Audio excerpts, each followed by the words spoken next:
Bapak Ibu, kita lanjutkan video kita tentang ulasan unit 5. Ya, tadi itu seharusnya dapat yang unit 4 saya dapat 100. Tapi karena tiba-tiba keklik ya, sehingga jawaban yang upload gambar itu hilang checklistnya sehingga dapat 87 ya, tapi sudah aslinya sudah benar. Ya, 100 harusnya. Oke, kita lanjutkan urusan unit 5. Apa saja fitur Google Calendar yang dapat membantu meningkatkan organisasi sebagai pendidik?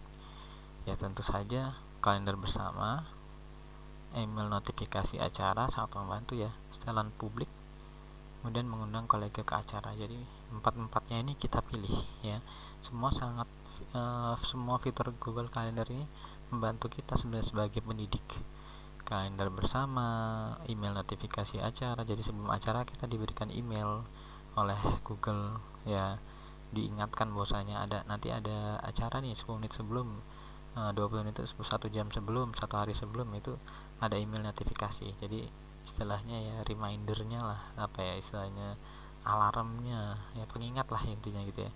Nah, setelan publik untuk komunikasi lebih baik ya, ada di dalam Google Calendar itu semacam setelan publik dan juga bisa mengundang kolega ke acara. Di pertanyaan nomor 2, di kalender Anda yang baru dibuat, tambahkan acara untuk rapat yang akan diadakan besok pukul 13. Bagaimana cara mengundang orang lain ke acara tersebut? Ya. Nomor 2, maka kita pilih adalah yang memasukkan alamat email mereka di kolom tambahkan tamu. Ya. Kan mengundang, berarti mengundang sebagai tamu. Itu kan ya. Memasukkan email mereka di judul acara, bukan namanya judul acara kok memasukkan email, nggak pas ya. Masukkan alamat email mereka di kolom tambahkan tamunya, benar. Menggunakan tombol bagikan berwarna biru acara enggak, kan kita mau mengundang ya. Mengundang berarti kita masukin email mereka, kita yang masukkan email. Namanya kita mengundang berarti ya kita harus tahu email mereka. Sama aja kayak kita membuat undangan pernikahan atau undangan hitanan dan lain-lain. Berarti kan kita mau mengetahui nama dan alamatnya, mungkin nama Fahmi di Natar. Nah, itu kan berarti kan tahu ya siapa yang dituju. Nah, ini juga gitu. Namanya kita mau membuat acara berarti mengundang ya, nggak mau kita harus tahu email mereka. Menggunakan setelan undang di bagian menu file. Ini kurang tepat juga, yang lebih pas ini. Oke, kita lanjut ke pertanyaan nomor 3. Di versi baru Google Calendar, cara apa yang tersedia untuk melihat kalender? Pilih yang sesuai. Yang jelas di Google Calendar itu ada hari, minggu ada, tahun ada, bulan ada, semua. Ini ada semua. Jadi kita pilih ini semua. Oke, kita lanjutkan. Google Task itu terintegrasi dengan baik dengan aplikasi yang lain. Pilih masa yang sesuai. Google Task itu terkait dengan Google Calendar, kemudian Gmail. Dua ini yang setahu saya terintegrasi dengan Google Task ya. Google atau istilahnya tugas lah ya, Task tuh ya, terintegrasi di sini.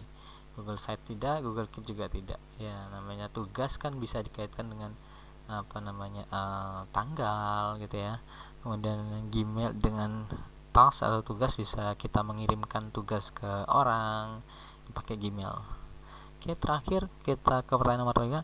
Meskipun Anda dapat menambahkan tanggal dan mengingat ke catatan Google Keep dan Google Task, mengapa Anda memilih untuk menggunakan Google Keep? Pilih semua yang sesuai. Kita jawab, Google Keep memungkinkan Anda menambahkan foto. Ini yang pertama ya. Kemudian Google Keep dapat mengatur pengingat berbasis lokasi. Yang kedua, ini nggak pas. Anda tidak dapat menyimpan lebih dari satu daftar di Google Class. Ini nggak juga pas. Bukan karena itu sih, dan ini juga nggak pas. Ya, suruh memilih di antara Google Keep, Google Task, milih Google Keep untuk menambahkan tanggal dan pengingat ya. Untuk menambahkan tanggal dan pengingat kita lebih memilih Google Keep karena Google Keep mungkin Anda menambahkan foto, dan kedua Google Keep dapat mengatur pengingat berbasis lokal. Google Keep terintegrasi dengan Google Calendar. Ini kurang tepat. Google Task yang terintegrasi dengan Google Calendar. Jadi kita pilih yang itu. Oke, sekarang kita kirim. Kita pastikan dapat nilai 100 ya. Ya, alhamdulillah nilai 100. Sip ya. Oke. Kita lanjut ke sekarang kita lanjutkan ke ulasan unit 6. Ya, di minggu kedua ini ulasan 4, 5, 6 ya. Kita lebih tentang Google Meet ya. Oke. Pertanyaan pertama, Chris menggunakan fitur cari waktu di Google Calendar untuk menjadwalkan pertemuan dengan dua temannya, David dan Lisa. Rencana awalnya adalah bertemu pada jam 11.00 selama 1 jam. Namun ketika Chris melihat kalender bersama mereka, ia dapat mengetahui bahwa David dan Lisa berhalangan hadir pada jam tersebut. Ya, itulah enaknya Google Calendar ya, asalkan mau menggunakan Google Calendar bisa membuat mengetahui ya kapan kosongnya orang lain, kapan bisa ketemunya orang lain. Ya, ini pakai Google Calendar ya. Nah, kayak gitu. Fitur apa saja yang bisa ia gunakan untuk memilih waktu yang tepat bagi semua orang? Ya, yang lebih tepat namanya mencari waktu kan, ini cari waktu. Fitur cari waktu ya. Kemudian lanjut kita ke nomor 2. Chris mengganti pertemuan ke waktu yang lain sesuai bagi semua orang. Kemudian ia ingat bahwa ia juga perlu memesan ruang rapat. Jadi yang mengklik link ruangan untuk melihat fasilitas yang tersedia pada saat itu. Apa yang harus diklik oleh Chris berikutnya untuk melihat ruangan yang tersedia?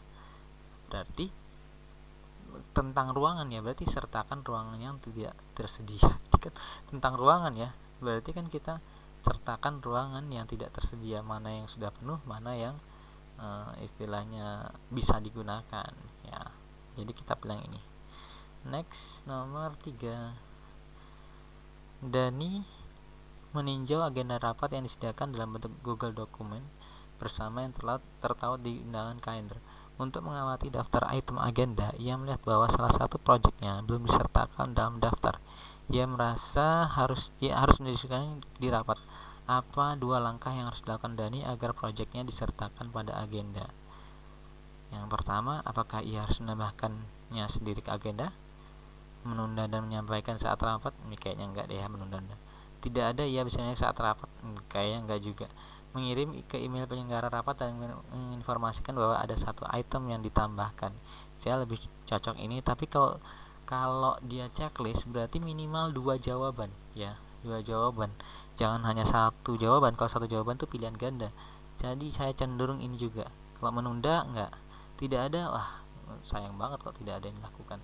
Jadi kita harus lakukan ini, checklist ini. Ia harus menambahkannya daripada ke agenda dan mengirim email ke penyelenggara rapat.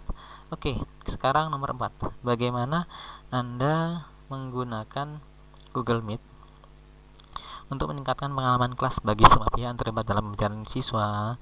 Dampingi siswa saat ia merindukan rumah. Adakan konferensi orang tua atau pengajar. Ini kayaknya cocok ya. Terhubung dengan para pengajar lain untuk berkolaborasi dan menyusun rencana belajar dari berbagai skala. Cocok juga. Lakukan wawancara dengan profesional di bidang yang sedang dipelajari siswa. Cocok ya. Wawancara dengan profesor di bidang yang sedang dipelajari. Cocok ya. Dampingi siswa saat ia merindukan rumah. Iya nggak ini ya? Kok kayaknya agak ragu-ragu dikit ya. Tapi kayaknya cocok juga sih. Dampingi siswa saat ia merindukan rumah. Ya nggak apa-apa sih ya. Oke lah ya, kita pilih aja. Moga-moga benar. Pertanyaan nomor 5. Lisa ada di hangout dengan Chris. Oke, Lisa ada di hangout dengan Chris selama panggilan video. Lisa memutuskan ingin memasukkan lebih banyak kolega. Dengan cara apa Lisa dapat meminta orang lain untuk bergabung dengan hangout? Hangout itu ya mirip Google Meet ya. Yang kalau menambahkan orang, ya klik tambahkan orang. Pertama merekam, bukan merekam kan, intinya gimana caranya orang lain supaya gabung juga ya. Tadinya berdua, kemudian biar tambah banyak, gimana caranya ya. Merekam, tidak mengirimkan email berisi URL rapat ya, bisa ya. Menjalankan rapat baru enggak, ini kan ini sudah berlangsung, tinggal menambahkan, ayo lagi ya. Pertama, tambahkan orang, kita bisa mengundang lewat tambahkan, atau URL rapatnya, URL videonya ini kita kirim via email sehingga orang mau mengklik ya. Jadi ini dua hal ini yang lebih tepat ya, mereka enggak menjadwalkan juga enggak. Ini kan berarti baru lagi, beda lagi, ini padahal lagi sedang berlangsung ditambahkan ya. Oke, kita kirim, moga-moga dapat 100. Bismillah.